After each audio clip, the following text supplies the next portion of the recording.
اس طرح ہے کہ میں تھوڑی سی لیکچر سٹارٹ کرنے سے پہلے آپ کو ایک ڈیٹیل دینا چاہوں گا کہ ابھی جو میں نے لیکچر سیریز سٹارٹ کی ہے، آج اس کا تیسرا دن ہے۔ میں نے اسلامک اسٹڈیز کے 4 لیکچرز جو ہیں وہ اپلوڈ کر دیے ہیں۔ اب میری اپروچ ہے کہ میں پاکستان افیئر کو بھی ساتھ لے کے چلوں، تاکہ اس ویک میں ایوننگ میں پاکستان افیئر کی ویڈیو بھیجا کروں، مارننگ میں اسلامک اسٹڈیز کی بھیجوں۔ اور میں سوچ رہا ہوں کہ اس دوران ایک ویڈیو، جس طرح میں نے جی کے کی بات کی تھی کہ وہ میں کرواؤں گا جی کے کنٹینٹس، ان سے میری مراد کہ آج میں ساری فرض کریں آرگنائزیشنز کرواؤں گا، اس کے بعد میں سارے سپورٹس پہ جو ایم سی کیوز آتے ہیں وہ کرواؤں گا، لیکن ان کے ساتھ ساتھ میں ایک ایک کنٹیننٹ سے سٹارٹ کروں گا، ان کے 5 10 کیپٹل اور کرنسیاں وہ میں ساتھ کرواؤں گا۔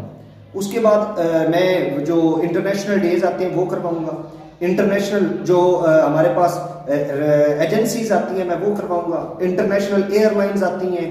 ایک تو ہے نا کہ ہم لوگ مطلب چیزوں کو تھوڑا سا وائڈ کر کے کریں، یعنی میری مراد کہ میں ڈیزرٹس کرواؤں، ریورز کرواؤں، لیکس کرواؤں، وہ میں علیحدہ جغرافی میں کرواؤں گا۔ لیکن وہ چیزیں جو بڑی تھوڑی آتی ہیں، چند ایک ہیں، وہ میں نے پاسٹ پیپر جتنے بھی ہیں 2022 تک وہ سارے پڑھ کے میں نے علیحدہ نکالے ہوئے ہیں۔ ان سب کے جو پاسٹ ایم سی کیوز ہیں وہ میں ایک ایک کنٹینٹ 2 منٹ کی 3 منٹ کی ویڈیو جی کے کا نام دے کے وہ کنٹینٹ پلے لسٹ علیحدہ تیار کروں، جی کے کی پلے لسٹ علیحدہ، پاکستان افیئر کی علیحدہ، اسلامک اسٹڈیز کی علیحدہ۔ جب یہ ان میں سے 2 کمپلیٹ ہو جائیں گے، پاکستان افیئر اور اسلامک اسٹڈیز، ان کی جگہ میں لے آؤں گا کرنٹ افیئر اور ساتھ میں ایف آئی اے ایکٹ۔ جب F I a act complete ہو جائے گا پھر میں وہاں پہ لے آؤں گا میتھ، اور ادھر سے کرنٹ افیئر آلموسٹ کمپلیٹ ہو جائے گا تو میں اس جگہ پہ لے کے آ جاؤں گا کمپیوٹر۔ تو اس طرح کر کے جتنے بھی پورشن انشاءاللہ میں اس چینل پہ کمپلیٹ کروں گا۔ تو پاکستان افیئر سے سٹارٹ کرتے ہیں۔ یہ جو پاکستان افیئر ہے اس کو لے کے چلنے کی میری اپروچ ہوگی کہ سب سے پہلے میں یہ پری پارٹیشن آپ کو 1857 سے 1947 تک جتنے بھی پاسٹ ایم سی کیوز ہیں میں سب سے پہلے وہ کرواؤں گا۔ اس کے بعد پوسٹ پارٹیشن، پھر جغرافی، پھر پاکستان نے کس آرگنائزیشنوں کے ساتھ تعلقات، پاکستان میں جتنی بھی جی کے حوالے سے پاکستان کے ایم سی کیوز بنتے ہیں۔ تو چلو جی سٹارٹ کرتے ہیں، بسم اللہ الرحمن الرحیم۔ ہم پاکستان افیئر سے، پاکستان افیئر بچوں پری پارٹیشن سے مراد ہے پاکستان بننے سے پہلے، جب پاکستان ہم ایک کمبائن انڈیا میں رہتے تھے، ٹھیک ہے۔ تو پہلا میں موومنٹ کے حساب سے چلوں گا۔ پہلی موومنٹ، پہلی وار آف انڈیپینڈنس، اس کو میوٹنی بھی کہتے ہیں، انگریز اسے بغاوت کہتے ہیں۔ تو پیپر میں ہم سے کیوں آتا ہے کہ وار آف انڈیپینڈنس کب شروع ہوئی؟ یہ 10 مئی 1857 کو شروع ہوئی۔ کہاں سے شروع ہوئی؟ یہ میراٹ سے شروع ہوئی، اور یہ ایک گیریزن ٹاؤن تھا میراٹ میں، وہاں سے شروع ہوئی۔ یہ 3 ایم سی کیوز آتی ہیں۔ اس کے بعد یہ اینڈ کب ہوئی؟ یہ 1 نومبر 1858 کو اینڈ ہوئی، اور یہ کن کے درمیان تھی؟ یہ انڈینز اور برٹش کمپنی جو تھی اس کے درمیان تھی، اور برٹشر اس کو ون کر گئے تھے۔ اگلی بات، یہ 1 سال اور 6 ماہ تک رہی تھی۔ یہ پیپر میں وار آف انڈیپینڈنس پہ جو امپورٹنٹ ایم سی کیوز ہیں وہ میں نے نکالے ہیں۔ اس کے بعد بچوں اگلا ہے کہ پاکستان کی موومنٹس کی بات کر رہا ہوں۔ سیکنڈ موومنٹ کیا تھی؟ فرازی تحریک۔ یہ جو فرازی تحریک ہے اس کا پیپر میں ایم سی کیوز آتا ہے کہ اس کو کس نے شروع کیا؟ حاجی شریعت اللہ نے۔ کب شروع کی؟ 1818 میں، 1818 میں اس کو شروع کیا۔ اس کے بعد بچوں تیسری تحریک جو موومنٹ ہے وہ ہے تحریک علی گڑھ۔ تحریک علی گڑھ سر سید احمد خان نے شروع کی۔ اب یہاں پہ سر سید احمد خان کے بارے میں بہت سے سوال ہیں، پیدا کب ہوئے، وفات کب ہوئی، سر کا خطاب کب ملا، چیف جج کب بنے، سول جج کب بنے، اس کے علاوہ ان کی کتابیں کون سی ہیں، یہ میں علیحدہ سے سر سید مولانا رحمت علی خان، ظفر اللہ خان، قائد اعظم، علامہ اقبال، جتنی بھی پولیٹیکل لیڈرشپ تھی میں سب پرسنالٹیز کو علیحدہ کرواؤں گا، لیکچر بناؤں گا ان کا۔ تو یہاں پہ صرف یاد رکھ لیں کہ سر سید احمد خان 17 اکتوبر 1817 کو پیدا ہوئے۔ کہاں پہ پیدا ہوئے یہ بھی پیپر میں ایم سی کیوز آتا ہے، تو دہلی میں پیدا ہوئے۔ اس کے علاوہ ان کی وفات کب ہوئی؟ 27 مارچ 1898 کو ان کی وفات ہوئی علی گڑھ کے مقام پہ، ٹھیک ہے، یہ یاد رکھنا ہے۔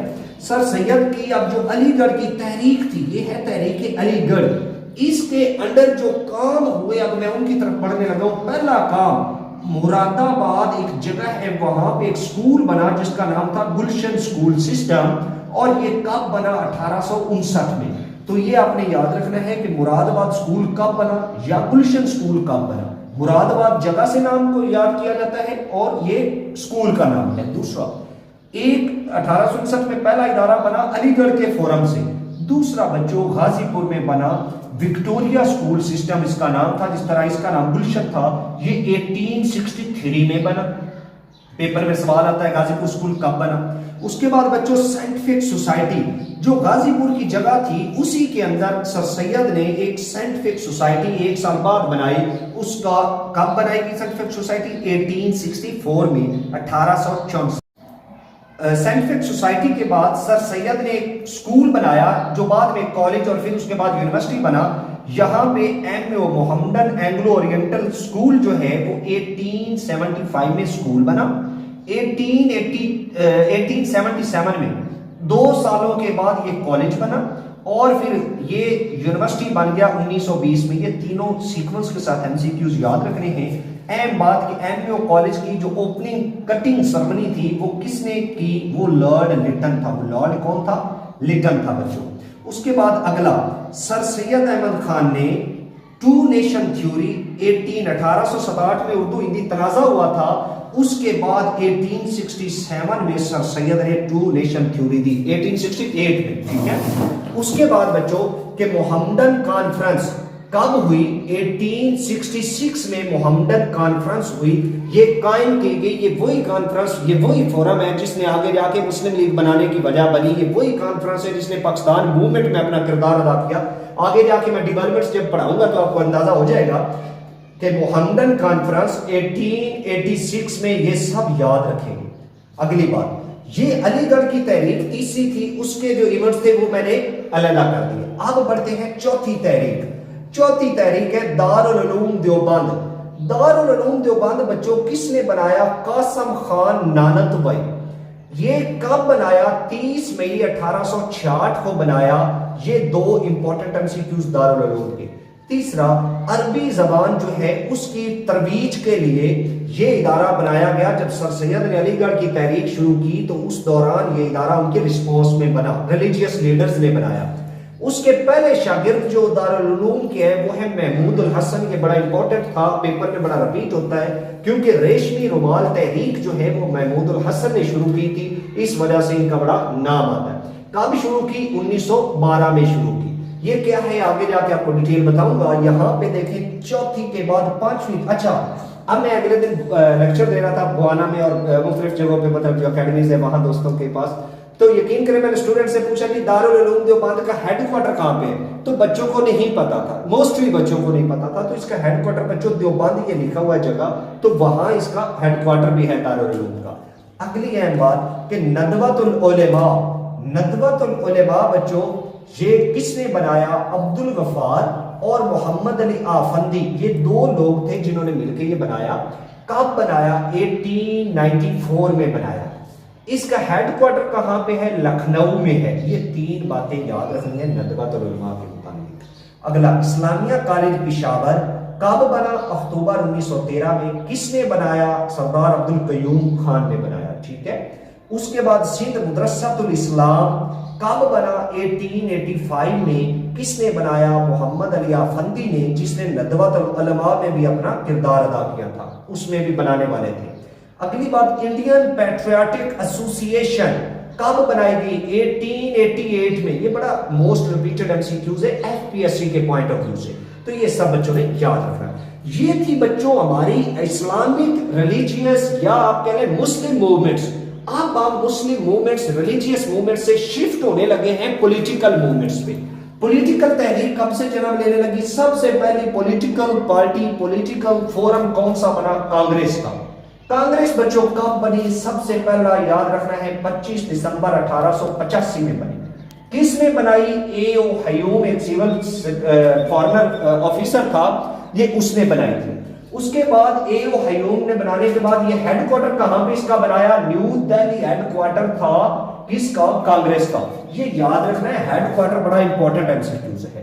اس کے بعد بچوں پہلے پریزیڈنٹ کون تھے کانگریس کے؟ WC بینرجی. 1885 میں یہ بنی تو پہلے صدر بن گئے بینرجی. 2 سالوں کے بعد 1887 میں پہلا مسلم پریزیڈنٹ کانگریس کا کون تھا؟ یہ بدر الدین طیب جی. پیپر میں سوال آتا ہے first Muslim president of the Congress was Badruddin Tyab ji, یا اس طرح ہے کہ second president of the Congress was Badruddin Tyab جی. تو یہ آپ نے یاد رکھنا ہے. اس کے علاوہ ایک اور MCQs یہاں پہ ہے وہ میں پرسنالٹیز میں کروانا تھا لیکن لکھ لیں کہ 1934 میں گاندھی نے کانگریس کو چھوڑا تھا. کیوں یہ بعد میں چیزیں میں بتاؤں گا انشاءاللہ آگے جا کے. میں گاندھی کی پرسنالٹیز، جواہر لال نہرو اور یہ جو جتنی بھی لیڈرشپ ہے بڑی پارٹیشن کی، میں انشاءاللہ ان کو ٹچ دوں گا. اگلا جی، جب کانگریس بن گئی اس کے بعد کانگریس بنی 85 میں. اب اگلی سب سے بڑی جو ڈیولپمنٹ ہے وہ ہے بنگال کی پارٹیشن. بنگال پارٹیشن کب ہوئی؟ یہ ہوئی تھی 16 اکتوبر 1905 کو. اگلا، کس نے کی تھی؟ لارڈ کون تھا؟ لارڈ کرزن تھا. کیوں کی تھی؟ کیونکہ یہاں بنگال بہت بڑا صوبہ تھا، ایڈمنسٹریٹو ایشوز تھے، وہ کنٹرول نہیں ہو رہا تھا پورا، مختلف ایریا زیادہ ہونے کی وجہ سے ادارے کو مطلب وزٹ کرنے میں پرابلم آتے تھے لارڈ کو. تو اس نے کیا کیا؟ اس کو 2 حصوں میں تقسیم کر دیا.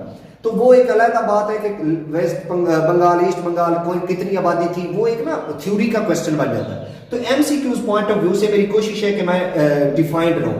اگلی بات، اس کی وجہ کیا تھی؟ پیپر میں ڈائریکٹ سوال آتا ہے. تو یہ ایڈمنسٹریٹو ایشو تھا بنگال کی تقسیم کی وجہ. اگلی بات، جو بنگال کی پارٹیشن ہے اس کی جب تقسیم ہوگی نا تو ہندوؤں نے تو رونا دھونا شروع کر دیا کہ جی اب بنگال تقسیم ہوا ہے، ایک ایریا جس میں مسلمان زیادہ ہو گئے، ان کو اپنی آزادی مل جائے گی، رائٹس مل جائیں گے، وہ اپنا پولیٹکس میں کردار ادا کرنا شروع کر دیں گے.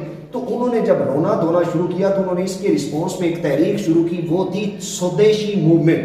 کب شروع ہوئی؟ یہ 1905 میں شروع ہوئی سودیشی موومنٹ. اگلی بات، جو مسلمان تھے اب انہوں نے کیا کیا؟ جب سودیشی موومنٹ ہوئی، یہ ہندوؤں نے نان کوآپریشن بھی شروع یہاں پہ کر دی تھی. ویسے تو بیسیکلی آگے جا کے شروع کی تھی، لیکن یہاں پہ بھی انہوں نے نان کوآپریٹ کرنا شروع کر دیا. تو بنگال کے جو ہندو تھے انہوں نے اتنی اسٹرائکس کی، جگہ جگہ ہڑتالیں کی کہ ہمارے جو وہاں لارڈ تھے ہارڈنگ، وہ مجبور ہو گئے کہ وہ فیصلہ ریورس کریں. اس کی دوسری ریزن بھی ہے کیا؟ ان دوران 1911 میں جو جارج برطانیہ کا وزیر اعظم تھا جس کے منڈر تھے، وہ آ رہا تھا برے صغیر کے اندر. تو برے صغیر میں اس کا وزٹ تھا کب؟ 1911 میں. کون آ رہا تھا؟ جارج 5 آ رہا تھا. تو اب ہارڈنگ پریشان تھا کہ وہ اگر آ گیا یہاں پہ رولے ہوئے تو میرے تو مطلب اپنے اختیار چلے جائیں گے، میں تو نوکری سے جاؤں گا. تو اس نے کیا جلدی کی؟ ایک تو اس نے جناب پہلا کیا کہ بنگال کی پارٹیشن ختم کر دی. بنگال 12 دسمبر 1911 کو کہا کہ جی تقسیم بنگال، تنسیخ، اس کو انالمنٹ کا لفظ بولا جاتا ہے، منسوخ کر دی. دوسرا، اس نے دیکھا کہ کلکتہ میں تو بڑا احتجاج ہو رہا ہے، فوراً 1911 میں کلکتہ سے دہلی اس نے کیپٹل شفٹ کر دیا تاکہ جارج جو ہے وہ کلکتہ جا کے یہ افراتفری نہ دیکھے. تو یہاں پہ 3 چیزیں کلیئر ہوں کہ کلکتہ سے دہلی کیپٹل شفٹ کس وجہ سے ہوا؟ بنگال کی تقسیم کی وجہ سے. دوسرا، کب ہوا؟ 1911 میں ہوا. تیسرا، کیوں ہوا؟ وہ بھی آپ کو سمجھ آ گیا. چوتھا، بنگال کی انالمنٹ جو ہے وہ کب ہوئی، اس کی تقسیم کب ہوئی، وہ سارا انشاءاللہ آپ کو میرے خیال سے سمجھ آ گیا ہے. اگلی بات، شملہ ڈیپوٹیشن. اب دیکھیں، جب تقسیم بنگال ہوئی نا، مسلمانوں نے دیکھا کہ جی 1905 میں تقسیم بنگال ہو رہی ہے، 1906 میں ہندوؤں نے تو اتنا ایکٹیولی رسپانس دیا، مسلمان پریشان ہو گئے کہ یار ہمارا کیا بنے گا، ہم تو مینورٹیز ہیں. تو ہماری جو مسلم لیڈرشپ تھی نا، انہوں نے ہزار آغا خان نے ایک آئیڈیا دیا کہ آپ ایسا کریں، لال سے جا کے بات کرتے ہیں کہ ہندوؤں کو سمجھائیں، نہ کہ ہمارے حق تلفی کریں. تو ہمارے جو 35 لوگ تھے ان کا سربراہ سر آغا خان تھا. 35 لوگوں کی سربراہی میں سر آغا خان کی سربراہی میں جا کے 1906 میں شملہ کے مقام پہ لارڈ سے ملے. کس سے؟ منٹو سے. شملہ ڈیپوٹیشن میں کس لارڈ سے ملے؟ منٹو سے. کب ہوا شملہ ڈیپوٹیشن؟ 1906 میں. کون اس کو ہیڈ کر رہا تھا؟ سر آغا خان. کتنے لوگ تھے اس میں؟ 35 لوگ تھے. اگلی ہے بات کہ اب لارڈ سے ملنا کوئی عام بات نہیں تھی. اس لارڈ سے مسلمانوں کی وہ جو 35 لوگوں کو میٹنگ کس نے منعقد کروائی؟ وہ کروائی تھی علی گڑھ کالج کے جو پرنسپل ہیں ان کا نام تھا آرک بولڈ. آرک بولڈ نے بچوں پرنسپلز نے میٹنگ ارینج کروائی تھی شملہ کے مقام پہ لارڈ اور مسلم لیڈرشپ کا جو وفد تھا اس کے درمیان. اب یہاں پہ ایک پوائنٹ بڑا بہترین مسلمانوں کو ملا. کیا کہ مسلمان جب لارڈ سے ملے تو اس نے کہا دیکھیں جی آپ لوگ آئے منہ اٹھا کے، اب میں 35 لوگوں کو کیسے پورے 35 لاکھ 35 کروڑ جتنے بھی مسلمانوں کا نمائندہ مان لوں. تو میری گزارش ہے آپ جائیں واپس جا کے کوئی اپنا فورم بنائیں، جس طرح انگریزوں نے کانگریس بنا دیا ہے، دوسرا ہندوؤں نے. تو آپ اپنا فورم بنائیں، وہاں پہ جا کے لوگوں کی ایک جماعت بنائیں جن کا پریشر بلڈ ہو، اور پھر میرے پاس اپنا موقف لے کے آئے نا آپ کی تائید کروں گا. تو یہ وہ پوائنٹ تھا جہاں سے مسلم لیڈرشپ جو ہے ویژنری قسم کی لیڈرشپ انہوں نے 180 ڈگری شفٹ ہوئی. آئے واپس اکتوبر میں ادھر ملے 1906 میں. اب دسمبر میں آ کے موقع کی تلاش میں تھے سر آغا خان. انہوں نے دیکھا کہ دسمبر میں ہو رہی ہے محمدن ایسوسی ایشن کانفرنس, اس کا 20واں سیشن تھا. اس دوران آغا خان نے آئیڈیا دیا, یہ میں نے لکھا ہے کہ آئیڈیا کس نے دیا, سر آغا خان نے, کہ مسلمانوں دیکھو اپنی ایک جماعت بناؤ اپنے موقف کو پیش کرنے کے لیے. تو اس کے لیے سر آغا خان جو ہیں انہوں نے مسلم لیگ کا کنسیپٹ دیا. تو پہلی جماعت مسلمانوں کی جو پولیٹیکل جماعت بنی وہ تھی آل انڈیا مسلم لیگ. کب بنی؟ 30 دسمبر 1906 میں بنی. کہاں پہ بنی؟ بنی تھی ڈھاکہ کے مقام پہ. ہیڈ کوارٹر کہاں تھا اس کا؟ لکھنؤ میں. یہ فرق نوٹ رکھنا ہے, لکھنؤ میں اس کا ہیڈ کوارٹر تھا. اور اگلی اہم بات, اس کے پہلے صدر کون تھے؟ سر آغا خان. اس کے پہلے سیکرٹری کون تھے؟ وقار الملک اور محسن الملک. اگلا کہ اس کے رولز کس نے ڈرافٹ کیے؟ محمد علی جوہر نے. اور اس کے بعد قائد اعظم نے کب جوائن کیا؟ 1913 میں. اس کے صدر قائد کب بنے؟ 1934 میں. اگلی اہم بات کہ لندن برانچ آل انڈیا مسلم لیگ کی کب کھلی؟ یہ کب اوپن کی گئی؟ 8 مئی 1908 میں. 2 سالوں کے بعد کس نے کی؟ سید امیر علی. ٹھیک ہے. اگلی بات کہ اب مسلمانوں کی فورم بن گیا, ان کی بات کا وزن ہونے لگ گیا. تو اب جناب ہمارے پاس جو اس وقت لارڈ تھا ان سے جب ملے بعد میں مسلمان, منٹو مارلے. یہ تھوڑا سا پوائنٹ بچے ضرور سمجھیں. منٹو جو ہے وہ ادھر برطانیہ کا نمائندہ تھا بر صغیر کے اندر. جو مارلے ہے, جس طرح ہمارا یہاں پر ہمارا کیا ہوتا ہے کہ ایک سیکرٹری ہوتا ہے کابینہ کا, جس طرح وزیر خزانہ ہوتا ہے, اسی طرح برطانیہ کا جو پارلیمنٹ ہے اس کے اندر ایک باقاعدہ وزیر ہوتا ہے جو بر صغیر کے لوگوں کے جو لارڈ ریکوزیشن بھیجتا ہے, جو لارڈ پرپوزل بھیجتا ہے, اس کو آگے برطانوی پارلیمنٹ میں پیش کرتا ہے. وہاں برطانوی پارلیمنٹ میں بر صغیر کا جو نمائندہ ہے اس کو بولتے ہیں سیکرٹری آف دا اسٹیٹ. تو اس وقت مارلے جو ہے وہ برطانیہ کے اندر بر صغیر کا سیکرٹری آف اسٹیٹ تھا. تو یہ یہاں سے پتا چلا مارلے کون ہے؟ Secretary of state. اور منٹو کون ہے؟ یہ لارڈ تھا. ان دونوں نے بر صغیر کے مستقبل کے لیے ایک مسودہ تیار کیا. کہا کہ اس کو ریفارمز کرتے ہیں. جب یہ سارا معاملہ پیچھے خراب ہوا بنگال کی پارٹیشن والا, تو انہوں نے منٹو مارلے نے ایک ریفارمز دی. ان کا دوسرا نام ہے انڈین کونسل ایکٹ.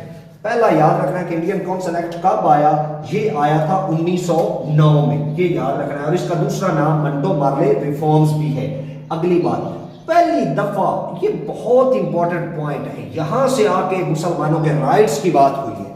پہلی دفعہ سیپریٹ الیکٹوریٹ جو ہے وہ مسلمانوں کے لیے تسلیم کیا گیا منٹو مارلے ریفارمز میں.